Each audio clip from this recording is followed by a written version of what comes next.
So రీసెంట్గా ఈ last 10 days నుంచి చూస్తే పొలిటికల్గా కూడా చాలా టాక్స్ నడుస్తున్నాయి, మీరు మాట్లాడుతున్నారు, మీడియా వాళ్ళం అడుగుతున్నాం. సో అయితే ఇప్పుడు రాబోయే ఎలక్షన్స్లో తమిళ్లో అయిపోయినాయి కాబట్టి, తమిళనాడులో అయిపోయాయి కాబట్టి ఇక్కడ మన దగ్గర ఉంది. ఐ మీన్ ఏపీలో వైసీపీ వైపు నుంచి కూడా మీరు చాలాసార్లు మాట్లాడుతున్నారు. సో అక్కడ ప్రచారంలో ఏమన్నా పాల్గొనే అవకాశం ఉందా? వైసీపీ జగన్తో పాటు తిరిగి ప్రచారం చేసే అవకాశం? నాకు నచ్చిన భోజనం ఏమని అడిగితే నేను చెప్తాను, నాకు నచ్చిన సినిమా ఏమని అడిగితే నేను చెప్తాను, నాకు నచ్చిన రాజకీయ నాయకుడు ఎవరని చెప్తే నేను స్వయంగా నేను మనసారా చెప్తాను. అంతే, మీరు అడిగిన విషయంకి నేను చెప్తాను. నేను ప్రచారం వెళ్ళాలని అవసరం, నాకున్న బాధ్యతలు ఉన్నాయండి. నాకు డిటెక్టివ్ 2 డైరెక్షన్కి లండన్ బయలుదేరుతున్నాను. అయితే మొన్న మాట్లాడుతూ కూడా ఒక ఇంటర్వ్యూలో ఏపీలో మళ్ళీ జగనే వస్తారని మీరు చెప్పడం జరిగింది. అయితే వైసీపీ వాళ్ళు మిమ్మల్ని ఏమన్నా అప్రోచ్ అయ్యారా? లేదండి, అప్రోచ్ అవ్వడానికి కోసం నేను చెప్పలేదు. నేను చెప్పిన తర్వాత వాళ్ళు అప్రోచ్ అవ్వడం అవసరం లేదు. వాళ్ళు ఒక పార్టీ, చాలా పార్టీలు ఉన్నారు, అదంతా ఓకే. అడిగిన ఒక విషయంకి నేను చెప్పాను అంతే, that's all. There is no other expectation or benefits, conditions apply అన్నీ నేను కింద చెప్పలేదు. అంతే, మీరు అడిగిన విషయంకి నేను చెప్పాను అంతే. దీని ద్వారా నాకు అక్కడ ఆడ నుంచి నాకు ఫోన్ వస్తుంది, నన్ను పిలుస్తారు, అదంతా నేను అలా ఆలోచన లేదు. అంటే ఇప్పుడు ఇందాక మన వాళ్ళు అందరూ కూడా అడిగారు, అంటే వైఎస్ జగన్ గారు వైసీపీ గురించి. కానీ జగన్ గారి పైన అటాక్ జరిగితే అసలు అంటే ఇండస్ట్రీ గురించి ఎవరు కూడా మాట్లాడలేదు నాకు తెలిసి. అయితే మీరే ఫస్ట్ రియాక్ట్ అయ్యారుగా, ఎందుకు అంత ఎవరు మాట్లాడలేదా? ఇండస్ట్రీ నుంచి, సినిమా ఇండస్ట్రీ నుంచి అయితే ఎవరు కూడా మాట్లాడేది అయితే నాకు తెలియదు అసలు. మీరే ఫస్ట్ ఇలా రియాక్ట్ అవ్వడం, అంటే దాన్ని ఆయన మీరు మాట్లాడుతూనే ఏమన్నారంటే ఆయన గతంలో కోటి కత్తి గురించి కూడా మీరు చెప్పడం జరిగింది. అంటే ఏంటి ఇది అసలు? లేదండి, రాజకీయ నాయకుడు అదే నేను చెప్తున్నాను, ఈ సమాజంలో మంచిది చేసేది చాలా కష్టం, చెడ్డది చేసేది చాలా ఈజీ. మంచిది చేసేటప్పుడు కొంతమంది వెనక పొడుస్తారు, మాటలతో ఒక విధం, కర్రతో కానీ పొడిచేది కానీ ఉంటుంది, ముందు పొడిచేవాడు కూడా ఉంటాడు. ఎటువైపు అయినా వస్తుంది. నువ్వు వెళ్ళే ప్రయాణం వచ్చి ఇటు వెళ్తా ఉండాలి అంతే.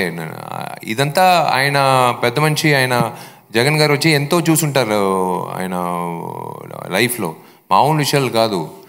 ఆయన అన్నిటికీ సిద్ధం పడ్డే వెళ్తున్నారు ఆయన ప్రయాణంలో. సో డెఫినెట్గా it's 100% like you know it is not a hindrance to him. ఆయనకి అన్నిటికీ సిద్ధం ఆయన.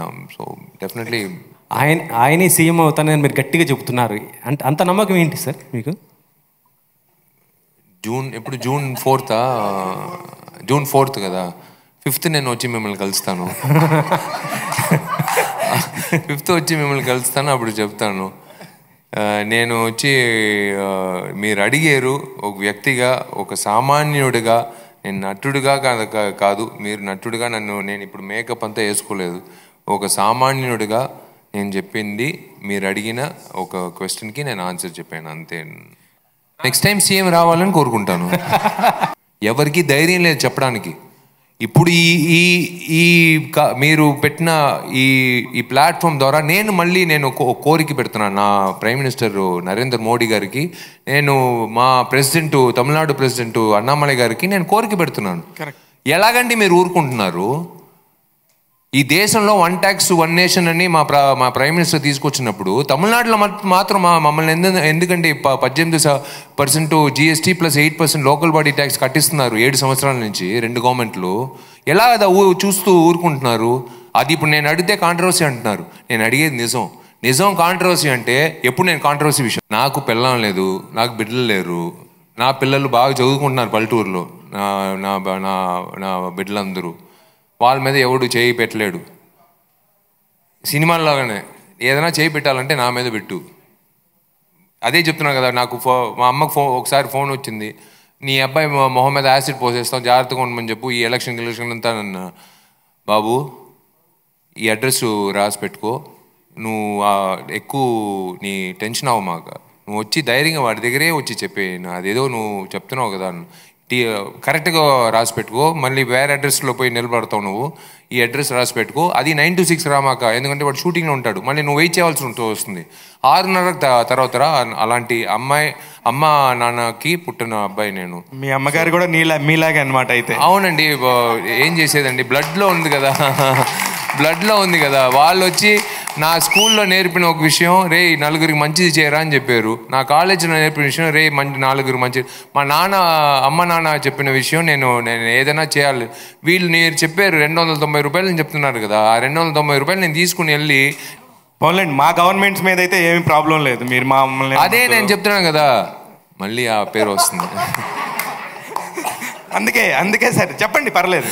లేదండి, మంచిది జరుగుతుంది. మంచి వ్యక్తులు మంచి చోట్ల ఉండేటప్పుడు. జగన్ రెడ్డి గారు చాలా మంచి వ్యక్తి అని చెప్పి మీరు చెప్తున్నారు, అంతే కదా? అందుకే కదండి ఓటేసారు జగన్ గారికి. కరెక్ట్ సార్, అందుకే కదా ఓటేసారు. ఎందుకు మళ్ళీ కాంట్రవర్షియల్ విషయాలు అంటారు? వద్దులేండి. విశాల్ గారు అండ్ ఇండస్ట్రీలో ఉన్న వ్యక్తులు పొలిటికల్గా వెళ్ళి అడగాలంటే చాలా గట్స్ ఉండాలన్నారు అండ్ చాలా ప్రాబ్లమ్స్ ఫేస్ చేయాలన్నారు. సో అలాంటి ప్రాబ్లమ్స్ చాలా ఫేస్ చేస్తూ పవన్ కళ్యాణ్ గారు సో ఏపీ పాలిటిక్స్లోకి వెళ్తున్నారు. సో అతనికి మీ నుండి ఏమైనా సపోర్ట్ ఉంటుందా? ఆయన గురించి చెప్పమంటే ఏం చెప్తారు? హ్యాట్స్ ఆఫ్ అండి, ఎవరైనా రావచ్చండి. ప్రజల సేవలకి రావాల్సిన ప్రతి వ్యక్తికి నా ధన్యవాదాలు, నా బెస్ట్ విషెస్. అదే నేను చెప్తున్నాను. పవన్ కళ్యాణ్ గారి గురించి కాకుండా మీరు ఎక్కువగా జగన్మోహన్ రెడ్డి గారి గురించి మాట్లాడుతున్నారు కదా. ఏమండి, మీకు పవన్ కళ్యాణ్ ఇష్టం, ఒక్కొక్కరికి ఒక ఇష్టం అండి. అది ఎలాగండి? నేను ఓకేనే, మీరు కాదు లేదు అలా మీరు నన్ను అడగొచ్చు, నేను అడగకూడదు.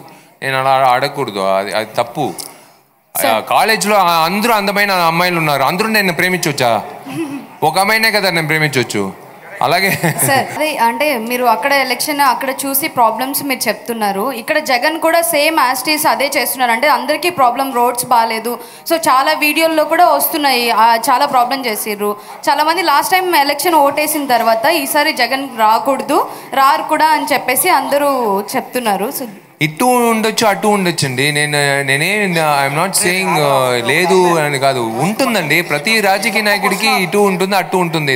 It is there. I'm not discussing or dwelling into the topic. It is not that what I want to say. అయితే మీరు ఈ సినిమాను ప్రమోట్ చేసే క్రమంలో సినిమా గురించి కాకుండా కొన్ని కామెంట్స్ అనేవి చేయడం కూడా జరిగింది. ముఖ్యంగా ఏపీలో ఇప్పుడు ఎలక్షన్ హీట్ ఉన్న టైంలో ఏపీ ఎలక్షన్స్ గురించి మీరు మాట్లాడారు. యాక్చువల్గా ఏపీ ఎలక్షన్స్ గురించి మీరు మాట్లాడారు. సో దాంతో ఏంటంటే ఇప్పుడు మీరు అడిగారు, నేను మాట్లాడాను. What ever it maybe, but కాకపోతే ఏంటంటే మీరు అంటే ఒక పార్టీకి అనుకూలంగా ఒక పార్టీకి మాట్లాడడంతో అంటే అవతల పార్టీ పరంగా కూడా ఉన్న వాళ్ళకి ఏంటంటే వాళ్ళు ఉంటారు, ఆడియన్స్ ఉంటారు, వీళ్ళల్లో కూడా ఆడియన్స్ ఉంటారు కదా. మరి అది ప్రొడ్యూసర్కి ఏమైనా ఎఫెక్ట్ అవుద్ది అనే యాంగిల్లో ఆలోచించలేదా? ఏండి, నేను అదే చెప్తున్నాను కదా, ఎవరు ఈయనకి ఓటు వేయొద్దండి, ఈయనకి ఓటు వేయండి నేను చెప్పనే లేదండి. నేను మీరు రివైండ్ చేసుకుని చూడండి, నేను ఏ పార్టీకి నా సపోర్టు, ఈ పార్టీకి నా సపోర్టు లేదు అలా నేను ఎక్కడ, తమిళనాడులే నాకు ఓటు ఉంది, నేను ఎవరికి నేను చెప్పలేదు. ఈడికొచ్చి మీరు అడిగిన ఒక విషయంకి నేను చెప్పిన ఒక మాట అదే. నేను పోయినసారి కూడా నేను ఎలక్షన్ ముందే నేను చెప్పాను, 1 సంవత్సరం ముందే. అంతేగాని నేను ఎవరిని ఇబ్బంది పెట్టేట్లాగా లేకపోతే ఎవరిని హర్ట్ చేసినట్లుగా నేను స్టేట్మెంట్ ఇవ్వలేదండి. I don't have a vote here.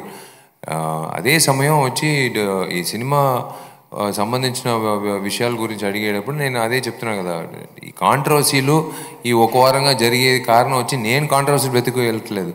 కాంట్రవర్షియల్గా నన్ను అడిగేటప్పుడు నేను మా ప్రాబ్లం ఏమంటే ఈడ ఫిల్టర్ లేదు, ఓపెన్నే ఆలోచించి ఒకరోజు ఉండండి రేపు చెప్తాను అలా కాదు, జవాబు వెంటనే వస్తుంది. సో ఆ విధంగా డెఫినెట్గా నేను ఎవరిని హర్ట్ చేయలేదండి, అడిగిన విషయాలకి నేను చెప్పాను అంతే.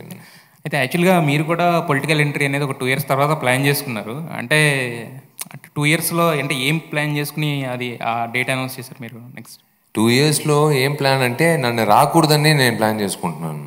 నేను చెప్పింది మీరు అడిగారు, నేను చెప్పాను వస్తున్నాను.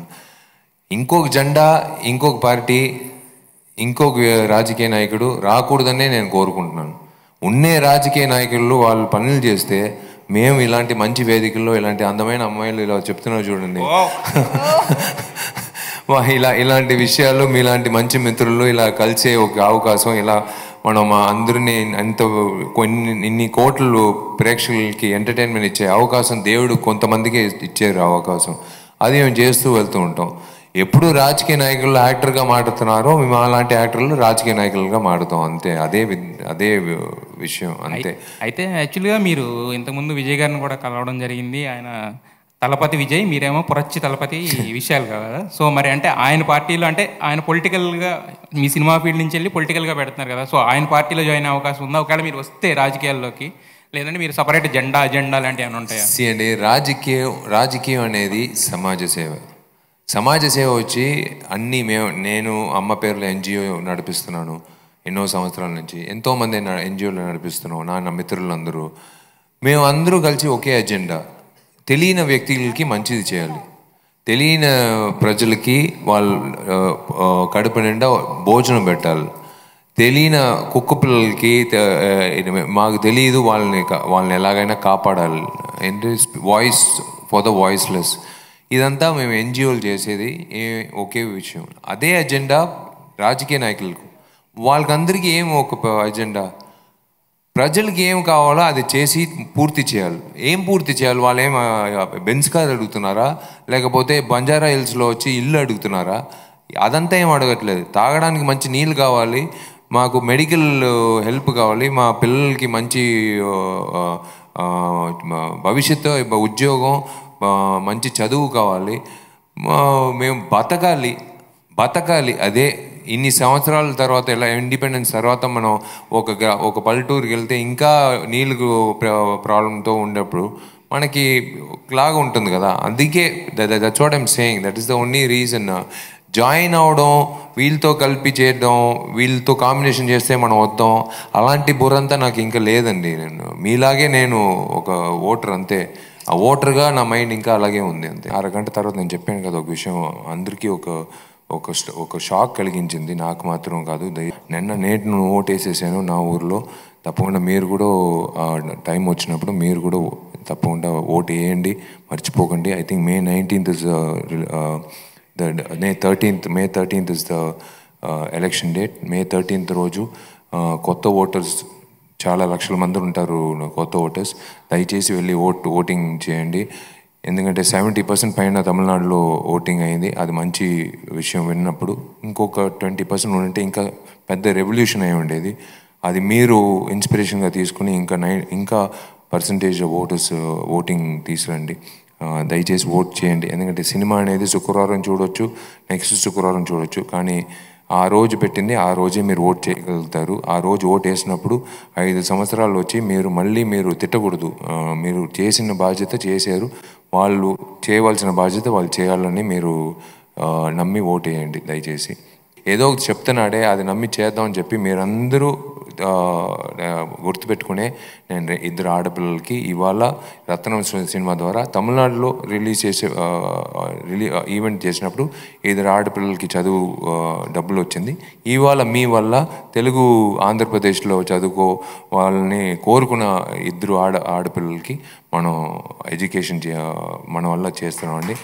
అది చాలా నేను ఎప్పుడు మీకు నటుడుగా కాదు, ఈ సమాజంలో ఒక వ్యక్తిగా మీకు అందరికీ నేను ఎప్పుడు రుణపడి ఉన్నాను. Thank you so much for that initiative.